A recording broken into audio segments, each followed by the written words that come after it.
Welcome into Steelers Latest, your daily spot for all news and information related to your Pittsburgh Steelers. I'm your host, Cole Denis, and please like and subscribe to the channel if you enjoy the content to stay up to date with everything Steelers. Let's get rolling as we just wrapped up week 2, and the fans are already calling for Mike Tomlin's head. Um, through the first 2 weeks, of course, Mike Tomlin's side of the ball has been really struggling. 30 plus points in the first 2 games of the year, 32 allowed to the Jets, 31 to the Seahawks.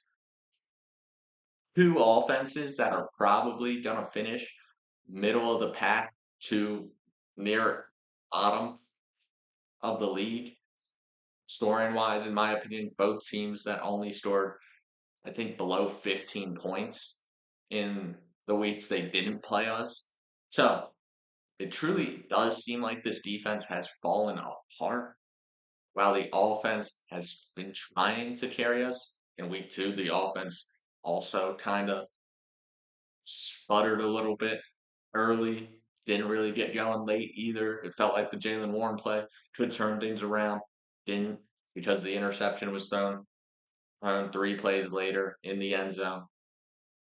I truly don't think all of this falls on Mike Tomlin. It has felt like the schematics of the defense haven't been there the first 2 weeks of the season, but it could be the execution on the defensive side of the ball, as it feels like some of our key players up front aren't really holding up to their end of the bargain. We got the second highest paid defender.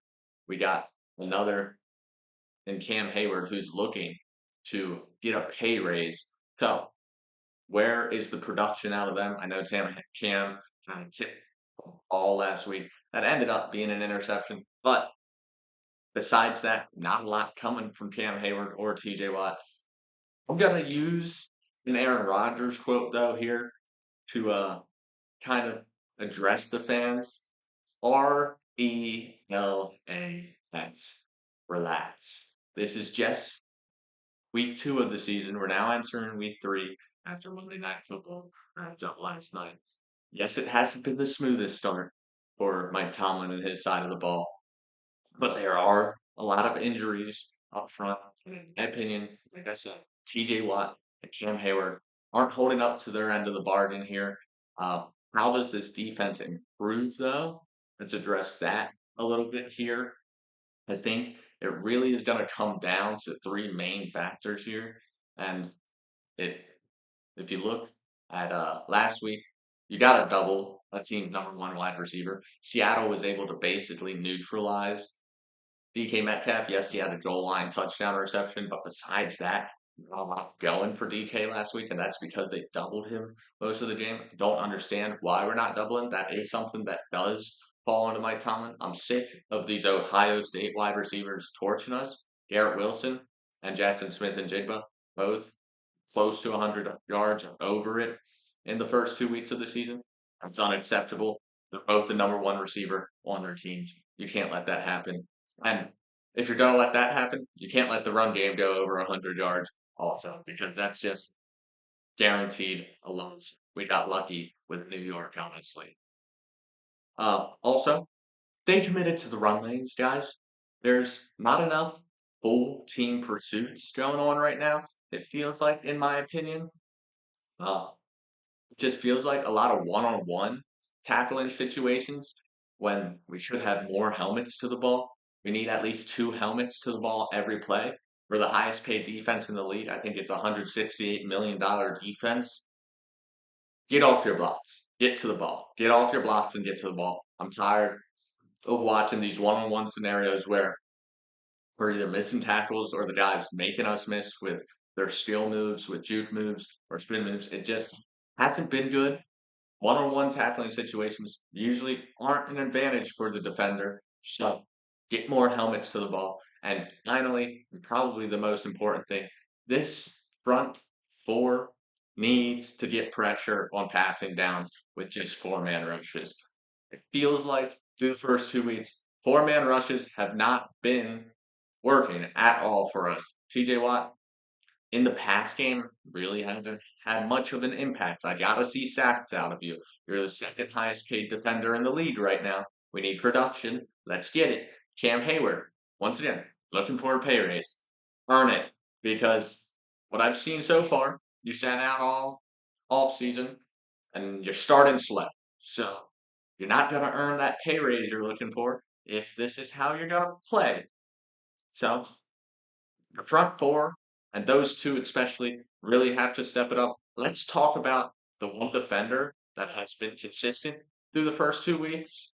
Jalen Ramsey, elite play the first 2 weeks of the season. Ramsey in week one against the Jets had was the second highest graded player on the Steelers defense. He also had the key play at the end of the game to jar the ball loose from Garrett Wilson, forcing a turnover on downs, and Steelers could kneel it out from there. Big play from Ramsey. Ramsey this weekend against Seattle had that interception. He also had the welcome to the NFL moment he delivered to Elijah Arroyo, the tight end. Very similar to the Garrett Wilson play, the throw to the flat. Ramsey blows it up. It just feels like he's playing with instincts out there while everyone else is just looking at the game plan. They're trying to do it exactly to what the paper says. A game plan on paper always looks great. You got to have instincts out on the field, and that's something Jalen Ramsey has been able to show through his first 2 weeks here as a Steeler. It was nice seeing him get that interception, undercutting a pass thrown by Darnold. That was the first turnover we forced this year. Herbig then got one later in the game. He's also looks like the hardest hitting player on the defense so far. I mean, it's been stellar from Ramsey. We just need everyone else to elevate their game to his level at this point because, as I said, he's playing instinctually out there. He's using the game plan and his instincts to force incompletions, to create turnovers, to create big plays, just impact plays on the defensive side of the ball. While everyone else, it seems like it's just not fully there right now for them. But clearly looks like the Ramsey trade has paid off for the Steelers, while Minka in Miami have been doing too much besides getting tackles. And that's because a lot of the time, the opposing teams get into the secondary in Miami. So Minka might lead the team in tackles by the end of the year. Talking about Miami, though, and our trade history, we got to trade for Tyreek Hill, I think. Uh, Hill legitimately makes this receiving core really dangerous. You have two number one receivers in him and DK Metcalf. Uh, the situation in Miami, I think you could see it on just his face and his reactions to overthrown balls. Tyreek Hill is clearly over Tua and the Miami Dolphins. It might be the worst situation in football right now down there. So if I was him, I'd want out also. The Steelers have enough draft capital.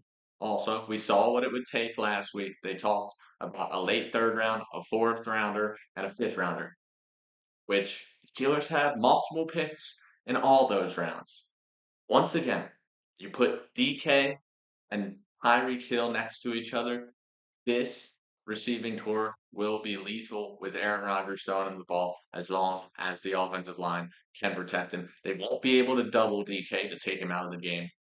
They won't be able to double Tyreek to take him out of the game because you got one on both sides. So it will really come down to if the Steelers are willing to pull the trigger. And let me just wrap it up with this. Calvin Austin, he had that stellar first performance against the Jets, against Seattle. Really didn't do nothing until late in the game. He got one reception. Basically the same build between these two. Calvin Austin and Tyreek Hill, both in their time in the league, smaller guys that use their speed to get open. Tyreek Hill, though, has been a proven number one receiver in this league for years, while Calvin Austin hasn't really proven too much. I mean, he proved last year that he could be somewhat of a reliable slot receiver, in my opinion, but he got promoted to number two this year, thrown into the fire, and through week one, it looked good. After week two, not so much. So it's one hit, one miss for Calvin Austin. I think if you move him back to slot and you have add Tyreek Hill to this receiving core, he'll be more dangerous. Tyreek Hill and DK, once again, would just be one of the most elite duos in the NFL receiving wise. But that has been it from Steelers Latest. I've been your host, Cole Dennis, and I will see you tomorrow.